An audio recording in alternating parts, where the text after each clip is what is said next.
നമസ്കാരം. മലയാളി വാർത്ത ഇൻസൈഡിലേക്ക് സ്വാഗതം. ആം ആദ്മി പാർട്ടിക്കും അരവിന്ദ് കെജ്രിവാളിനുമൊക്കെ ഇത് കഷ്ടകാലം തന്നെ. ഇപ്പോഴിതാ ഖലിസ്ഥാൻ അനുകൂല സംഘടനാ നേതാവ് ഗുർപട്വന്ത് സിംഗ് പന്നു പറയുന്നത് 2014 മുതൽ 2022 വരെ തങ്ങൾ 133.54 കോടി രൂപ ആം ആദ്മി പാർട്ടിക്ക് കൈമാറിയെന്നാണ്. ഖലിസ്ഥാൻ വിമോചന സേനാ ഭീകരൻ ജയിലിൽ കഴിയുന്ന ദേവേന്ദർ പാൽ സിംഗ് ഫുള്ളറെ മോചിപ്പിക്കാൻ 2014 അരവിന്ദ് കെജ്രിവാളുമായി തങ്ങൾ ധാരണയുണ്ടാക്കിയത് എന്ന് പന്നു പറയുന്നു. ഇതിനുള്ള പ്രത്യുപകാരമായി തങ്ങൾ പണം കൈമാറിയെന്നും സിഖ് ഫോർ ജസ്റ്റിസ് സംഘടനയുടെ നേതാവ് പുറത്തുവിട്ട വീഡിയോയിൽ വ്യക്തമാക്കുന്നു. ഇതുൾപ്പെടെയുള്ള വാഗ്ദാനങ്ങൾ നടപ്പാക്കാതിരുന്ന AAP ഖലിസ്ഥാൻ അനുകൂലികളോട് മറുപടി പറയേണ്ടി വരുമെന്നാണ് പന്നുവിന്റെ വ്യക്തമാക്കൽ. 2014 ഖലിസ്ഥാൻ അനുകൂലികളുമായി ന്യൂയോർക്കിൽ വെച്ച് നടന്ന കൂടിക്കാഴ്ച. ഈ കൂടിക്കാഴ്ചയിലാണ് ഫുള്ളറെ മോചിപ്പിക്കാം എന്ന വാഗ്ദാനം കേജ്രിവാൾ നടത്തിയത് എന്ന് പന്നു വ്യക്തമാക്കുന്നു. ലുധിയാനയിൽ എഞ്ചിനീയറിംഗ് കോളേജ് അധ്യാപകനായിരുന്നു ഫുള്ളർ.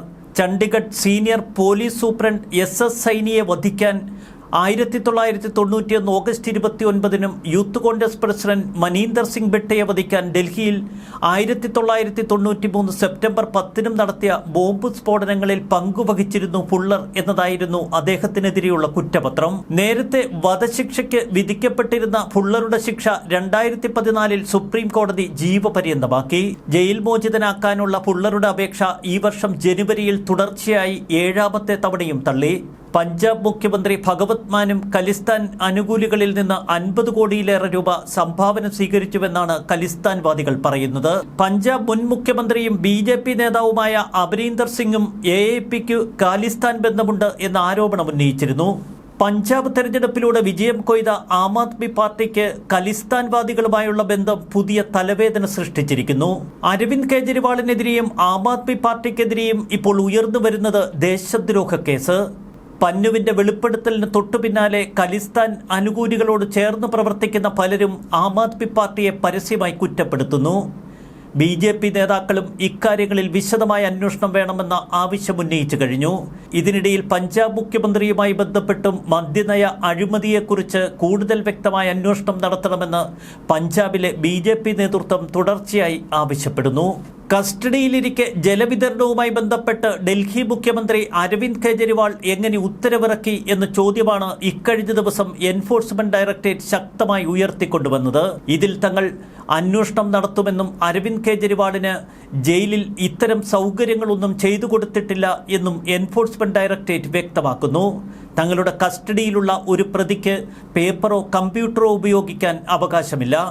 കോടതി ഉത്തരവുകളും നിയമവ്യവസ്ഥകളും പാലിച്ചുകൊണ്ട് മാത്രമേ ഒരു പ്രതിക്ക് കസ്റ്റഡിയിൽ തുടരാൻ കഴിയൂ. അരവിന്ദ് കെജ്രിവാൾ പിന്നെ എങ്ങനെയാണ് ഒരു ഉത്തരവ് പുറത്തിറക്കുന്നത്? തടവറയിൽ കിടന്നുകൊണ്ട് താൻ സംസ്ഥാനം ഭരിക്കുമെന്നാണ് അരവിന്ദ് കെജ്രിവാളിന്റെ പ്രഖ്യാപനം. ജയിലിൽ കിടന്നുകൊണ്ട് സംസ്ഥാനം അരവിന്ദ് കെജ്രിവാൾ തന്നെ ഭരിക്കുമെന്നും മുഖ്യമന്ത്രിയായി തുടരുമെന്നും ആം ആദ്മി തുടർച്ചയായി പ്രഖ്യാപിക്കുമ്പോഴാണ് എൻഫോഴ്സ്മെന്റ് ഡയറക്ടറേറ്റിന്റെ ചില നാടകീയ നീക്കങ്ങൾ. കേജ്രിവാൾ കസ്റ്റഡിയിലിരിക്കെ ഡൽഹിയിലെ ജലക്ഷാമം പരിഹരിക്കാൻ ഉത്തരവിട്ടതായി ഡൽഹി മന്ത്രി അതിഷി മർലേരിയാണ് ഇക്കഴിഞ്ഞ ദിവസം അറിയിച്ചത്.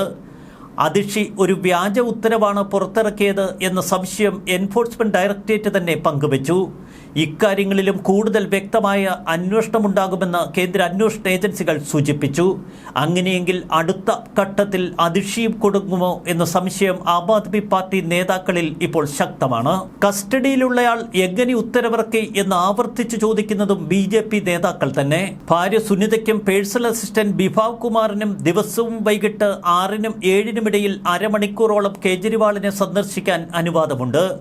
ഈ സമയത്ത് ഉദ്യോഗസ്ഥർ അടുത്തു നിൽക്കണമെന്നതാണ് വ്യവസ്ഥ. ഇതിനിടയിൽ ഉത്തരവ് തയ്യാറാക്കിക്കൊണ്ടുവരികയും കേജ്രിവാളിൽ നിന്ന് ഒപ്പുവാങ്ങുകയും ചെയ്തതാണോ എന്ന സംശയവും ചിലർ ഉന്നയിക്കുന്നു. ഉത്തരവുകളുടെ ലംഘനമുണ്ടെങ്കിൽ ഇക്കാര്യം കോടതിയെ അറിയിക്കുമെന്നാണ് എൻഫോഴ്സ്മെന്റ് ഡയറക്ടറേറ്റ് വ്യക്തമാക്കുന്നത്. മുഖ്യമന്ത്രിയുടെ അഭാവത്തിൽ അദ്ദേഹത്തിന്റെ ഓഫീസിൽ നിന്ന് ഇത്തരമൊരു ഉത്തരവിറങ്ങിയത് ആശങ്കാജനകമെന്നാണ് BJP ചൂണ്ടിക്കാണിക്കുന്നത്. ഈ ഉത്തരവ് ഒരു വ്യാജ ഉത്തരവാണോ എന്നതിനെക്കുറിച്ച് വ്യക്തമായ അന്വേഷണം വേണം എന്നും BJPയുടെ നേതൃത്വം ആവശ്യപ്പെടുന്നു. ED കസ്റ്റഡിയിൽ കഴിയുന്ന ഒരു പ്രതിക്ക് പുറത്തുനിന്നുള്ള ഭക്ഷണവും മരുന്നും കഴിക്കാൻ പോലും കോടതിയുടെ അനുമതി ആവശ്യമാണ്. ഈ സാഹചര്യത്തിൽ ആരാണ് മുഖ്യമന്ത്രിയുമായി ബന്ധപ്പെട്ടത്? മന്ത്രി അതിഷിക്കാണ് ഉത്തരവ് ലഭിച്ചത് എന്ന് അതിഷി തന്നെ വ്യക്തമാക്കി കഴിഞ്ഞു. എന്നാൽ ഉത്തരവിൽ നമ്പറില്ല, ഒരു ഉദ്യോഗസ്ഥന്റെ ഒപ്പുമില്ല. മദ്യ കുംഭകോണം പോലെ കത്തഴിമതിക്കും ആം ആദ്മി പാർട്ടി മറുപടി പറയണമെന്നാണ് BJPയുടെ ആവശ്യം. മദ്യനയ അഴിമതിയുടെ തെളിവുകളുള്ള കേജ്രിവാളിന്റെ മൊബൈൽ ഫോൺ ഇപ്പോൾ കാണാനില്ല എന്ന് എൻഫോഴ്സ്മെന്റ് ഡയറക്ടറേറ്റ് പറയുന്നു. ഫോൺ എവിടെയെന്ന് തനിക്കറിയില്ല എന്ന് കേജ്രിവാൾ പറഞ്ഞുവെന്നാണ് എൻഫോഴ്സ്മെന്റ് ഡയറക്ടറേറ്റ് വ്യക്തമാക്കുന്നത്. ഫോൺ നശിപ്പിച്ചു എന്ന് ED ആരോപിക്കുന്നു. മൊബൈൽ ഫോൺ ഉൾപ്പെടെ നിർണായക രേഖകൾ അടങ്ങിയ 171 ഉപകരണങ്ങൾ കാണാനില്ല എന്ന് എൻഫോഴ്സ്മെന്റ് ഡയറക്ടറേറ്റ് പറയുന്നു. 17 ഫോണുകളിലെ വിവരങ്ങളാണ് കേസിൽ ഉപയോഗിക്കുന്നത്. മദ്യനയം നടപ്പാക്കിയ കാലത്ത് ഉപയോഗിച്ച ലാപ്ടോപ്പുകളും ഫോണുകളുമൊക്കെ അവർ മാറ്റിക്കളഞ്ഞു. ED വ്യക്തമാക്കുന്നതിങ്ങനെ: മദ്യനയ അഴിമതിയിൽ കുരുങ്ങിയ കേജ്രിവാളിനെ മുച്ചൂടും കുരുക്കുന്ന നീക്കങ്ങളാണ് എൻഫോഴ്സ്മെന്റ് ഡയറക്ടറേറ്റിന്റെ ഭാഗത്ത് ഒരു വശത്ത്. മറുവശത്ത് ഖലിസ്ഥാൻവാദികൾ ഇപ്പോൾ അരവിന്ദ് കെജ്രിവാളിനും ആം ആദ്മി പാർട്ടിക്കുമെതിരെ രൂക്ഷമായ ആരോപണങ്ങൾ ഉന്നയിക്കുന്നു. അഴിമതിക്കെതിരെ ചൂലെടുത്ത് ദില്ലിയിൽ അധികാരം പിടിച്ച് രാജ്യത്തിലേക്ക് പടർന്നു കയറാൻ നോക്കിയ ആം ആദ്മി പാർട്ടിക്ക് എന്താണ് സംഭവിക്കുന്നത്? ഈ കേൾക്കുന്നതൊക്കെ സത്യമാണോ എന്ന് ഭാരതം ചോദിക്കുന്നു. അതല്ല, അരവിന്ദ് കെജ്രിവാൾ നിരപരാധിയാണ് എങ്കിൽ അദ്ദേഹം തന്നെ നിരപരാധിത്വം തെളിയിക്കട്ടെ. ജയിലിൽ കിടന്നും ദില്ലി ഭരിക്കുമെന്നാണ് അരവിന്ദ് കെജ്രിവാൾ തുടർച്ചയായി പറയുന്നത്. ഇത് പക്ഷേ നിയമവ്യവസ്ഥകളെ വെല്ലുവിളിക്കുന്ന ഒരു പ്രഖ്യാപനമാണ് എന്ന് വ്യക്തം. ന്യൂസ് ഡെസ്ക് മലയാളി വാർത്ത ഇൻസൈഡ്.